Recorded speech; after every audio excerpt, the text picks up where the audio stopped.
Good morning everyone.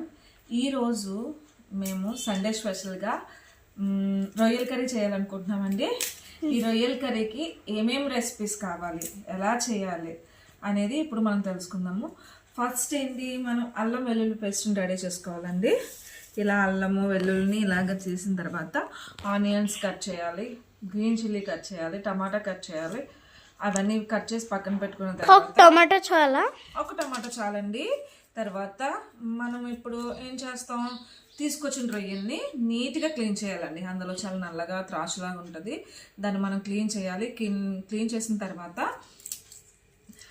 పసుపు వేసి బాగా క్లీన్ చేసుకున్న తర్వాత వితౌట్ ఆయిల్లో కళాయి పెట్టి పొయ్యి మీద వితౌట్ ఆయిల్తో రొయ్యని కొంచెం ఫ్రై చేయాలి. రొయ్యల్లో ఉన్న వాటర్ వచ్చి రొయ్య అనేది బాగా ఉడుకుతుందండి. ఆ ఉడికిన రొయ్యని పక్కకు తీసేసిన తర్వాత కొంచెం ఆయిల్ వేసుకొని ఆనియన్స్, గ్రీన్ చిల్లీ, కరివేపాకు వేసి బాగా వేగిన తర్వాత చిన్న అల్లం వెల్లుల్లి పేస్ట్, ఒక టమోటా వేసి వేపాలండి.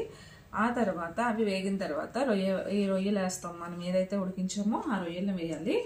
వేసిన తర్వాత కొద్దిసేపు ఆయిల్లో కొంచెం ఫ్రై అయిన తర్వాత అందులో మనకు కావాల్సిన మసాలా దినుసులన్నీ, అంటే ధనియాల పొడి, జీలకర్ర పొడి, గరం మసాలా, కారం, ఉప్పు ఇవన్నీ వేసి బాగా మగ్గనిస్తాం. రొయ్య ముక్కకి కారం మసాలా అంతా పట్టాలి. ఆ తర్వాత మనం ఏం చేస్తాం, కొంచెం వాటర్ వేస్తాం. వాటర్ వేసిన తర్వాత ఒక సిమ్లో ఒక 10 minutes బాగా ఉడకనివ్వాలి.